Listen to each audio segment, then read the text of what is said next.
An early morning fire devastates the small town. There are 4 victims. Children are among the deceased. A young family is dead, but the fire was no accident. 3 of the 4 people had been shot in the head. Somebody had it in for the family. Police are on the hunt for a ruthless killer, never imagining the true horror they will uncover.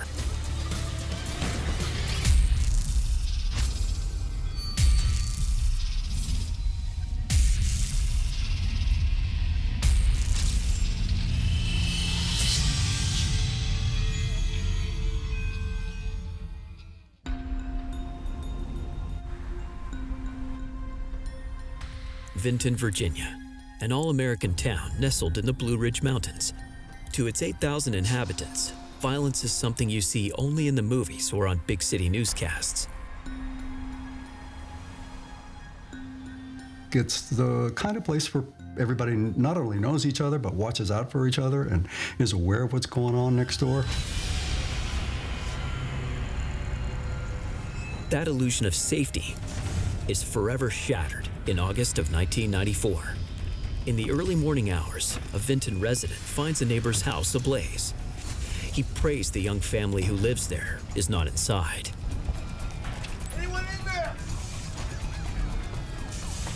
Within minutes, help arrives, and volunteer firefighters battle their way inside.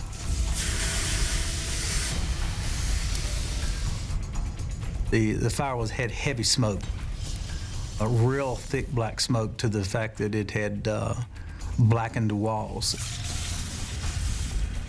As the smoke clears, a grim discovery: the remains of an adult body on the living room couch, burned beyond recognition.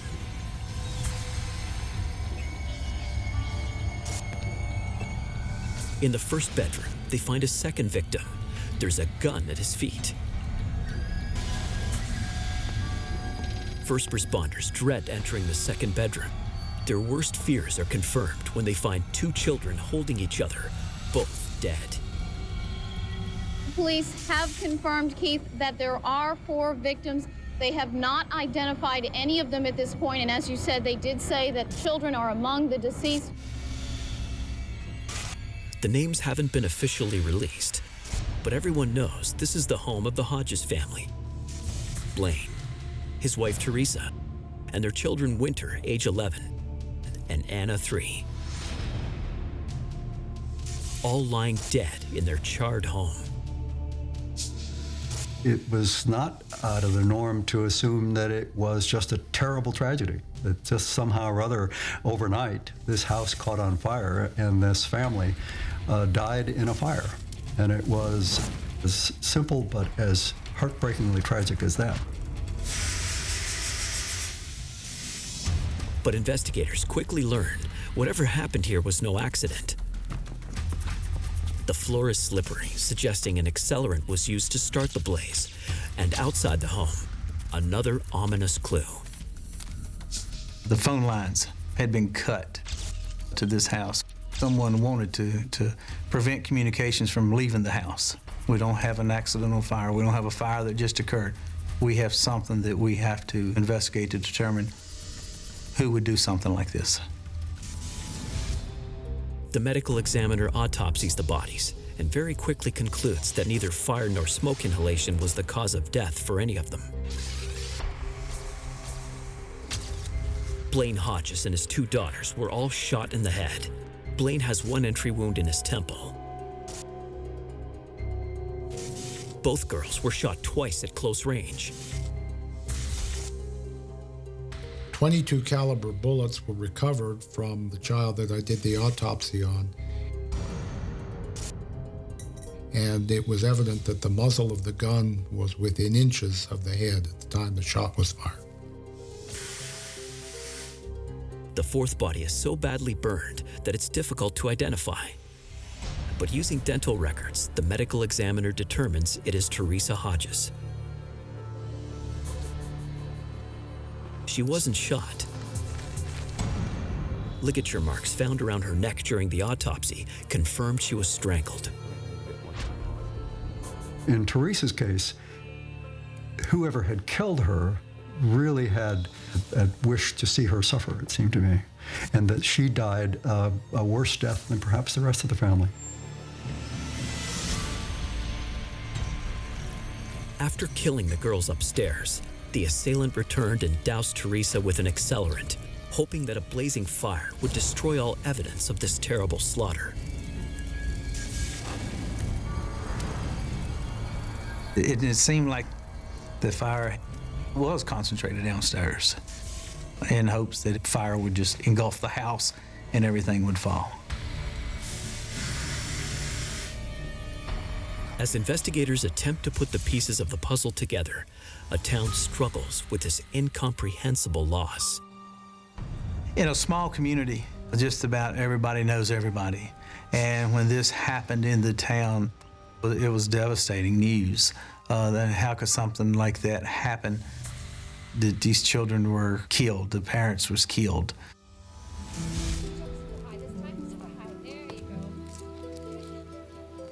Blaine and Teresa Hodges were both longtime Vinton residents. Married 12 years, they were regulars at the local church, rarely missing a service. If you see the picture of this family, it's the picture every one of us holds of the ideal family. Anna and Winter Hodges, especially Winter, was quite a delight to her family, her extended family, and to the neighbors. Teresa was known as a devoting wife and mother. Blaine, the dependable father and friend, who was always willing to help out when needed. Blaine worked in the post office. Everybody knew him as the guy behind the counter, went and bought stamps from them. And everybody thought, what a great group.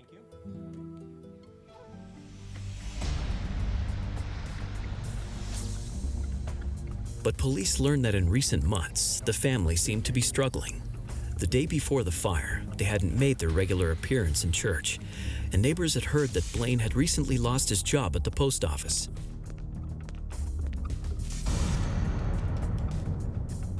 With bills mounting and tensions rising, was it possible that Blaine had cracked under pressure and killed his family, then himself? We started looking into records to see what we could find out about the family. It ratcheted up the story to a point where we knew this was going to be more complicated than it first seemed.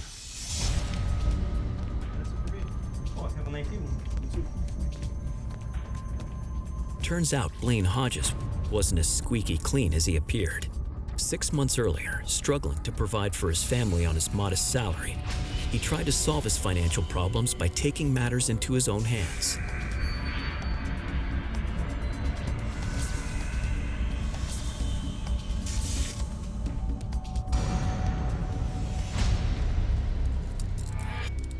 Their investigation revealed that Blaine had embezzled some money from the post office, and that had come to the police attention. After being tried and convicted of theft, Blaine filed an appeal and hoped for the best. But that was not in the cards. He was going to do 6 months for embezzlement. It was determined that Blaine would be reporting to jail within that week. His reputation ruined, the family finances in shambles, and days from reporting to jail. Maybe Blaine figured it was better to disappear forever than go to jail. The gun found at Blaine's feet suggests a tragic case of murder-suicide. But police will discover a much more sinister story lurking deep below the surface.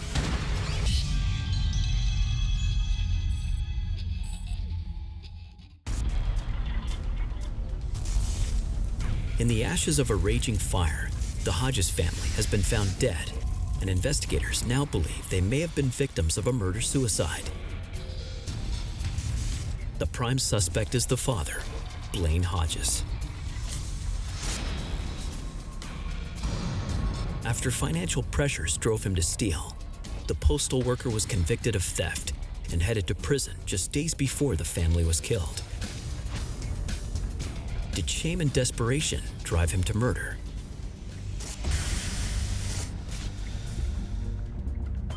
A phone call from the medical examiner blows this theory right out of the water and raises strange new questions about the Hodges massacre. Blaine's body showed a greater degree of decay than did the other bodies. And this was an indication that he had been dead for a longer period of time. The thinking originally was that perhaps he had shot his family and then shot himself, but that it appeared that he had been dead longer. Ballistics also reveal that it would have been impossible for the gun to fall where it was found if Blaine had shot himself. And there's another problem. The gun's barrel has been removed. And the fact that the gun next to his body did not have a barrel, yet the bullet had rifling marks, was an indication that the gun had been put there by somebody else. This new evidence wipes Blaine Hodges off the suspect list. But the missing barrel also makes it impossible for forensics to confirm that the gun is the actual murder weapon. Now police are looking for a cold, methodical killer. One clever enough to try to pin the whole thing on Blaine. Maybe even a professional hitman. When you realize that 3 of the 4 people had been shot in the head, it certainly sounds like gangland slaying. Somebody had it in for the family. And to their surprise, investigators find a connection to big city crime right in Teresa's own family. A younger half-brother with a long rap sheet. Teresa's brother, having had these tenuous connections with international drug smuggling, certainly he was pulling time for multiple felonies. That was one suspicion. He was also playing both sides of the law, working full-time as a DEA informant, ratting out his drug connections. Police theorized that the murders may have been an act of revenge by someone her brother betrayed. But every angle they pursue with this theory turns out to lead nowhere.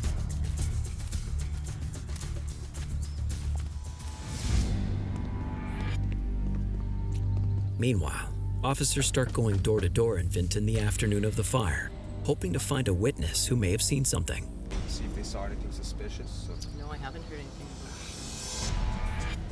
The following morning, Sergeant Vaught and his team set up a roadblock near the Hodges home at 4 a.m. Around the same time the fire broke out. Most people leave for work every single morning, within the minute. They always take the same route.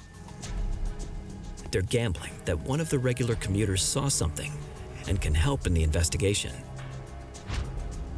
It turns out to be a good bet. We did find one person that stated that that morning she was coming through and a white truck had pulled out at or near that driveway of the house, and she knows that it was driving recklessly. It's a compelling lead, but white trucks are common in Virginia, and without a license plate, there's no way to track it down. And so the search for clues goes on. Every house within sight of the house in question, you would knock on the door and you would just, ask the person, general questions. Do you know the people that lived in the house? One neighbor mentions a kindly older man she'd often seen at the Hodges home, though she doesn't know his name. She just thought he was the grandfather. I guess his appearance fit that grandfather stereotype. He was always over there with either in the backyard with the children or with Blaine. He was just there. Further investigation reveals the man's name is Earl Bramblett, a longtime friend of Blaine's. Blaine and Earl had known each other from when Blaine was in high school. Earl Bramblett was a volunteer track coach. Bramblett left home early to escape an alcoholic father and was never able to settle down in one place for long. Working as a freelance silkscreener, this quiet, gentle loner drifted from place to place. But after reconnecting with Blaine Hodges, he started helping out around their home, doing odd jobs and occasionally babysitting. Over time, he became part of the family, often staying for days when he was between places. How long is he going to be staying? A couple of days. He lived with them, he spent time with them. Because he was close to them, he was naturally someone that the police wanted to talk to, just as a source of information. 2 days after the fire, police find Earl renting a room by the month at a motel, 15 minutes from the Hodges' home. They pay him a visit, hoping he can shed some light on the murders. Earl Brownblood, Vinton Police. We'd like to ask you some questions.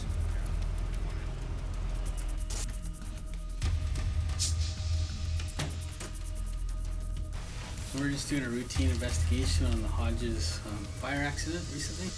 It was a pretty terrible accident. To their surprise, Bramblett immediately breaks down. Earl's reaction was that he was emotionally upset and began to cry. Earl tells police he's been feeling suicidal over the Hodges deaths, but tries to carry on answering questions. But when they ask him about the last time he saw Blaine Hodges alive, he suddenly explodes with a startling statement. Go ahead, charge me with the murder. It surprised us. We're thinking, where did that come from? Is this just the painful cry of a devastated loved one? Or the confession of a cold-blooded killer?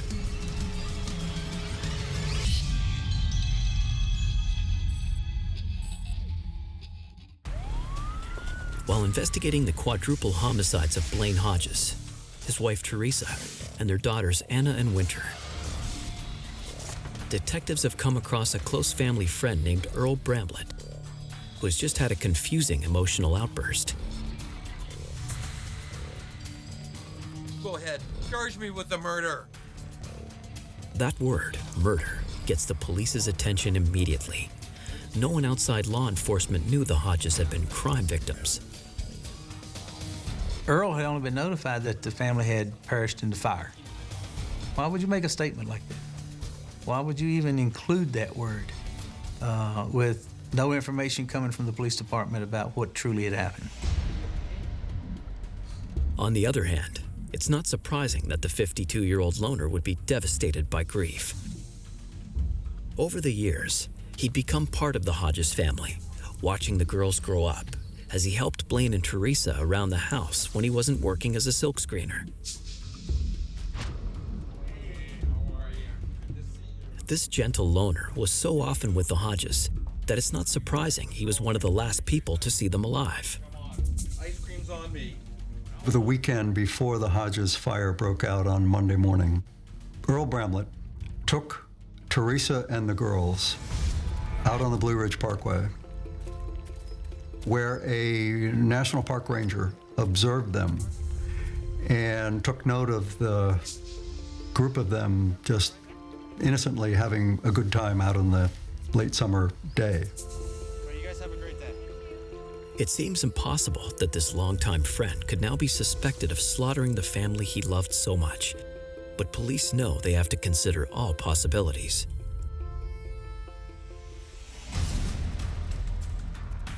After Earl's initial outburst, police schedule an interview with him at the station, but he never shows up. Given his intense grief, investigators worry he could be suicidal, or maybe he knows more than he's letting on.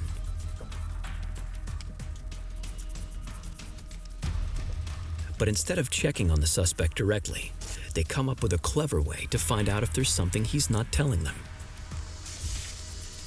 Blaine Hodges' brothers had a very avid interest. Of course, they all wanted the killer caught.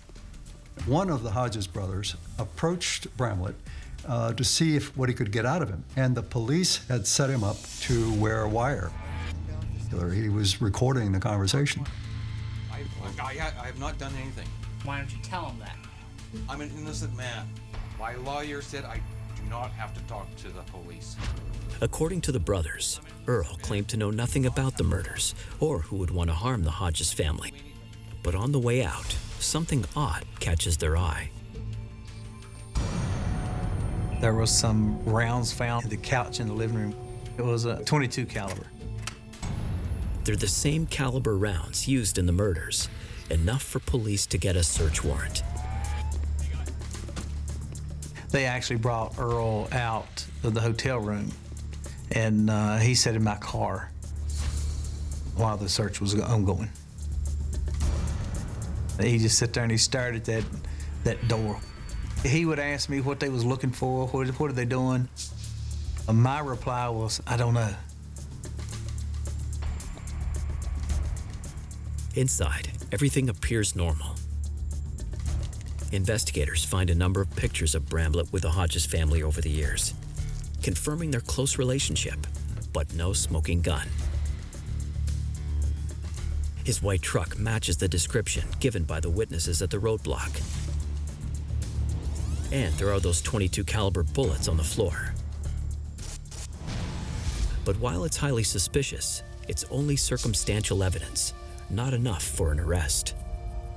The mere possession of a particular caliber, many folks, are in possession of that particular caliber ammunition. Police seize the bullets, but it's unlikely they'll be able to match them to the fragments recovered from the bodies. Frustrated, investigators can't do anything with Bramblett until they dig up more leads. 5 days after the crime, word has spread that the fire wasn't an accident, and a killer is on the loose. The story was reported just about nightly on the local news. It was such a devastating event that it happened in a small town. It's hard to imagine much worse from a resident's standpoint. Assuming that these people were just simply innocent victims. Phone line was cut, bullet holes in the head. Somebody sets the house on fire in the middle of the night or before dawn in the dark hours. I think that was a scary time. As a young family is laid to rest, and with rumors swirling around town, the mayor of Vinton and the police chief hold a press conference.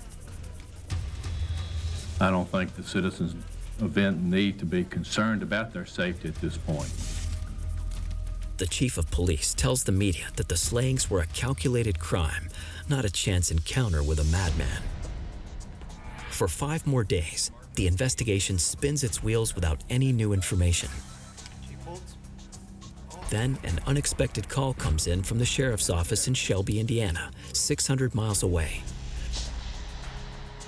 A woman named Shirley Moore shows up at their station with a large box and an astonishing story. It began a year before the murders. Earl Bramblett had a sister that lived in Indiana. She had stated that Earl had visited her. Then he gave her a box, a sealed box. Listen, if anything ever happens to me, take this straight to the police. But do not open this. You understand? Do not open this. Shirley agrees to hold on to the box, remembering her brother's instructions. Then she hears the news about the deaths in Vinton. She was made aware of this incident with the Hodges and that Earl's name had surfaced. And she thought that that was something bad that was going to happen to Earl. Unable to get a hold of her brother, Shirley decides the time has come to carry out his instructions and turns the box over to the police. Another investigator and myself flew to Indiana and then met with the sheriff's office there. They actually took us to Earl's sister, and we spoke with her and interviewed her. The sheriff then released the box over to us. Inside, they're about to discover a stash of horrors that will leave them all reeling.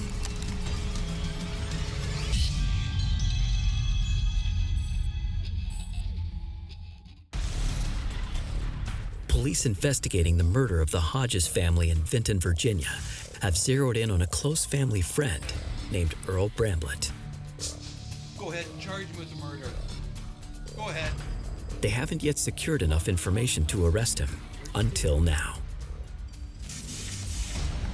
Bramblett's sister has delivered a private box Earl left with her for safekeeping.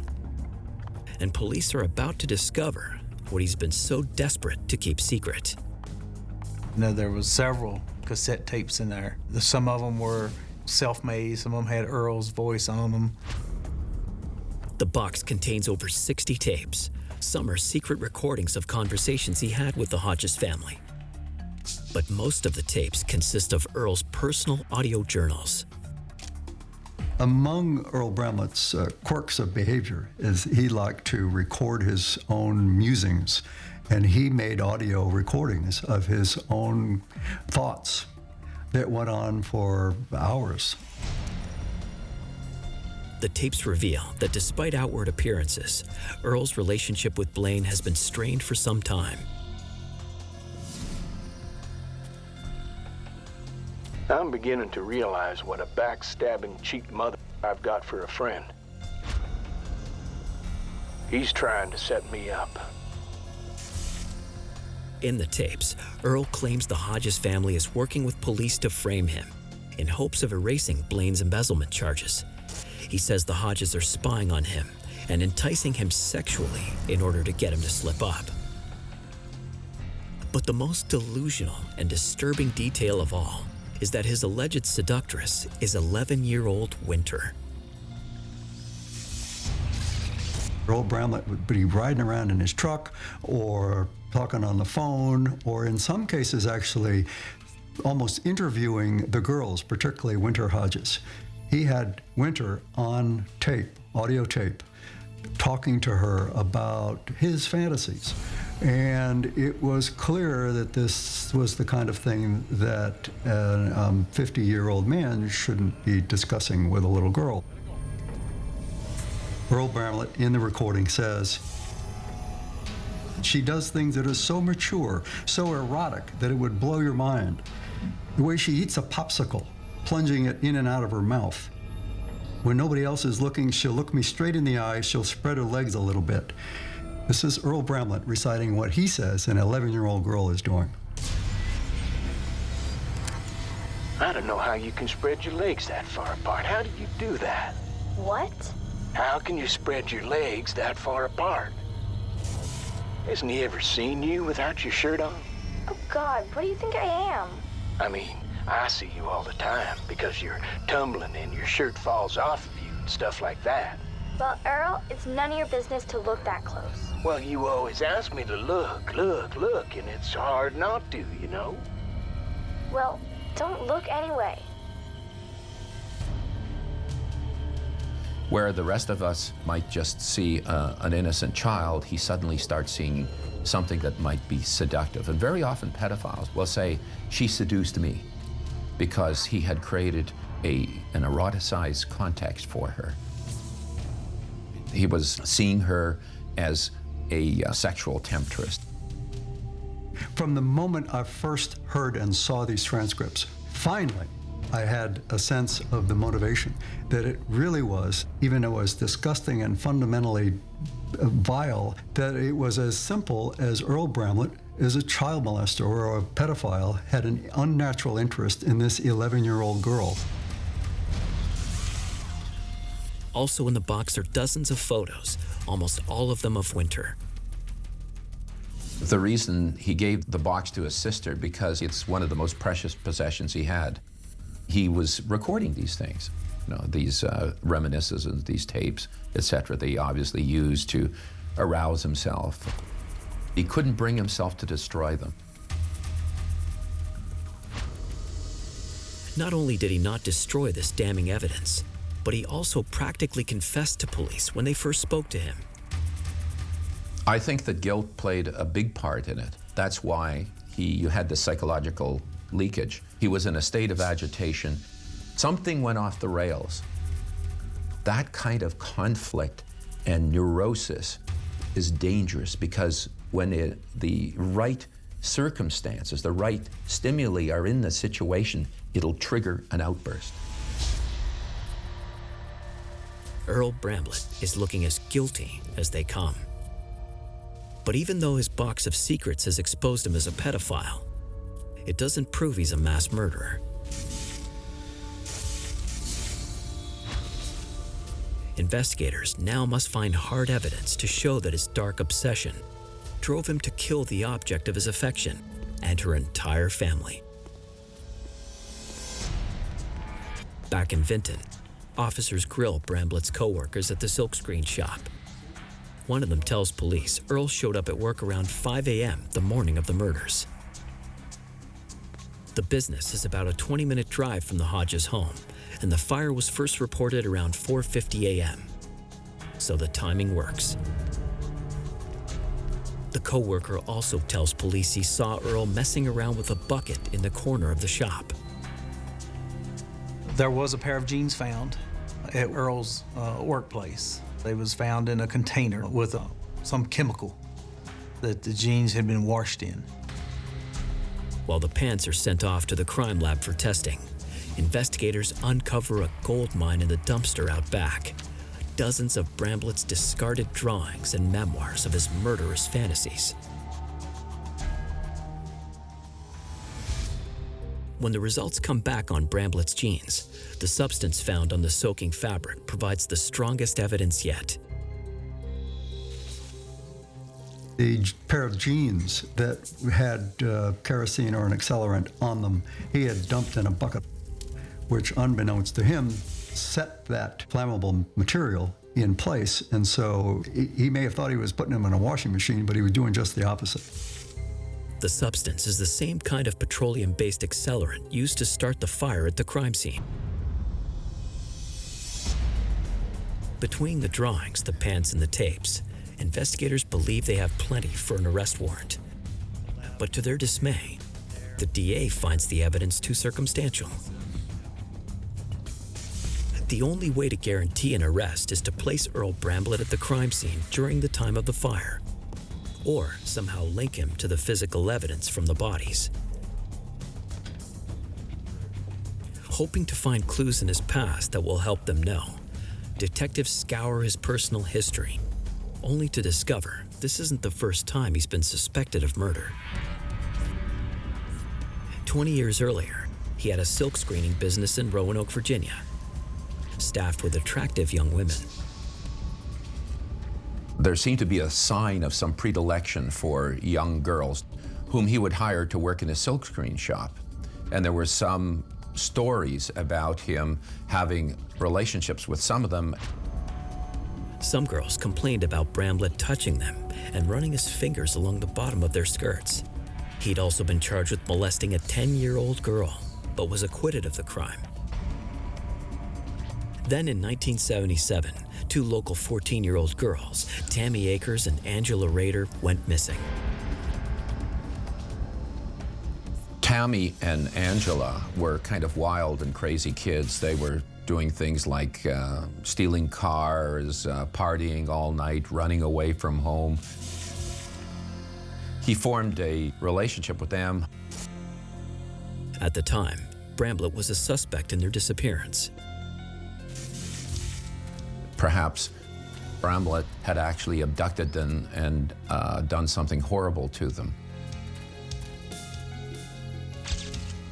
The girls' bodies were never found.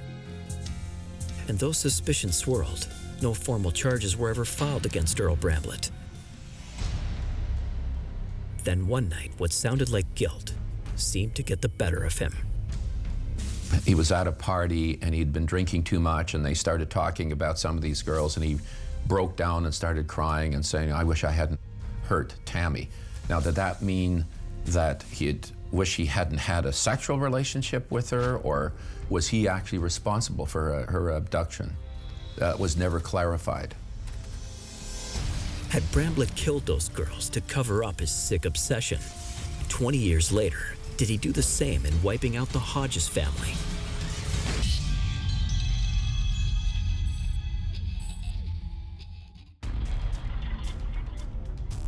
Earl Bramblett's obsession with 11-year-old Winter Hodges has exposed him as a delusional and dangerous pedophile.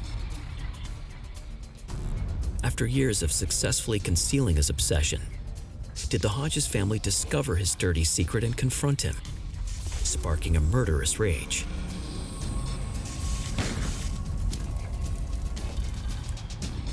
Building their case, investigators review the timeline of events leading to the crime. They know from witnesses that Bramblett was at the National Forest with Teresa and the two girls on the day of the murder. They carefully piece together what they think happened. That morning, Earl Bramblett had picked up the family to go fishing. With Blaine days away from starting his prison sentence, perhaps he just wasn't in the mood to come along. Bramblett could have easily slipped into the house for a few minutes and taken care of the family patriarch. Got overwhelmed with his lust and realized the father was suspecting something. He had to kill him. Two psychologists determined that he was suffering from paranoia, and that had lingered right from the time he had been accused of these murders or the abductions of the two girls 20 years before. Bramblett had already killed Blaine Hodges and was getting them out of the house to cover the fact that there was a body upstairs. When the family finally returned home at the end of the day, they suspected nothing. Earl was then able to act out the second part of his evil plan. Bramlett's paranoid fantasies were out of control. And then he had to deal with the mother, and he strangled her. With Blaine and Teresa now dead, Bramblett went down the hall to the girls' room, finishing them both off with 2 shots to the head. With everyone dead, he tried to cover his tracks and framed Blaine by placing the gun at the foot of the bed, but also removing the barrel to thwart the forensic investigation. He sets the fire to destroy all the evidence. 20 minutes later, Earl showed up at work, discarding his jeans in a bucket full of cleaning fluid, and tossed his notes and drawings in the dumpster. The pieces of the puzzle are falling into place, but the district attorney still doesn't believe their case is strong enough, so they can't keep Bramblett in custody. The number one suspect was essentially told he was free to go because they realized they had a lot of work to do. Police are frustrated, but in the meantime, Bramlett's talked to his lawyer, who's also a friend of his, and saying, listen, I think you just better get out of town while, the getting is good until this blows over. And that's what Bramblett did. Seizing his chance, he leaves Vinton, Virginia, for Spartanburg, South Carolina.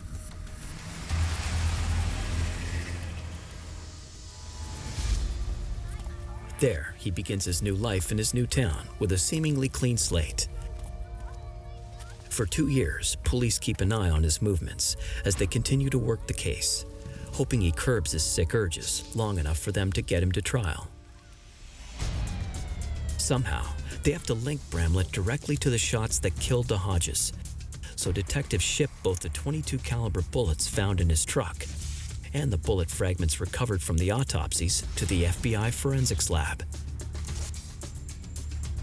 The metallurgical tests take months to complete. But when the results come in, they finally catch the break they've been waiting for. A molecular analysis of the bullets proves they came from the same manufacturing batch.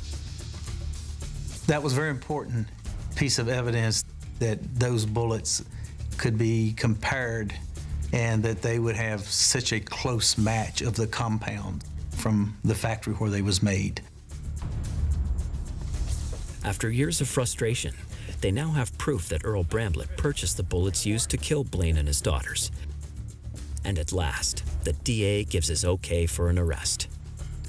The chief of police and agents from the FBI had drove to Spartanburg, South Carolina. Police call the silk screen shop where Earl's working. Yeah, speaking. Yeah, Earl's here. I said, sure, would you like to talk to him? He said, no, I don't need to talk to him. Just talk to me. Just stay on the phone with me. I got to ask you some questions. I said, what's going on? He said, just be cool. Okay, where is he? I said, he's in the back. I noticed Earl turn around because obviously he knew that I was making some sort of reference to the guys. The officer then asked me, does he have a gun? I said, yes, I do know that he has one, but I'm not sure he has it with him. He told me just to stay on the phone and be calm. Little does the shop owner know, officers have been surrounding the building since the phone call started. Now, they're ready to make their move. Stand on the ground! Right now! Stand on the ground! Hands down your head! I sat there in stunned disbelief as the SWAT team burst in, front door and back door as well, and it looked to be about 9 officers in each door and with weapons drawn, and they converged on Earl, and he was in cuffs and out the door in just seconds. In retrospect, Earl's strange behavior around the shop now makes perfect, horrible sense. He would make comments about the little girls and how adorable they are, and how they would flock to him and want to pet the dog, and of course they wanted to talk to Earl. And he seemed to gain a lot of satisfaction in all of that. Didn't seem like a normal thing for a man of that age to want to befriend strange children in the neighborhood in this way. In October of 1997, Earl Bramblett finally stands in court to answer for the murders of the Hodges family. It takes the jury only 1 hour to determine his guilt and his fate. The jury in the Earl Bramblett case has just sentenced Bramblett to die by lethal injection.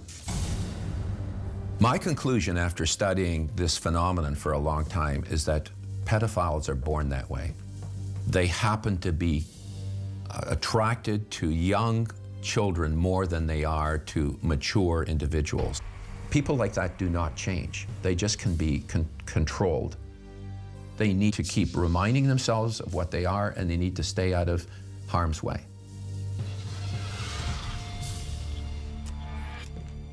At the age of 61, Earl Bramblett chooses the electric chair over lethal injection. He is executed on April 9th, 2003.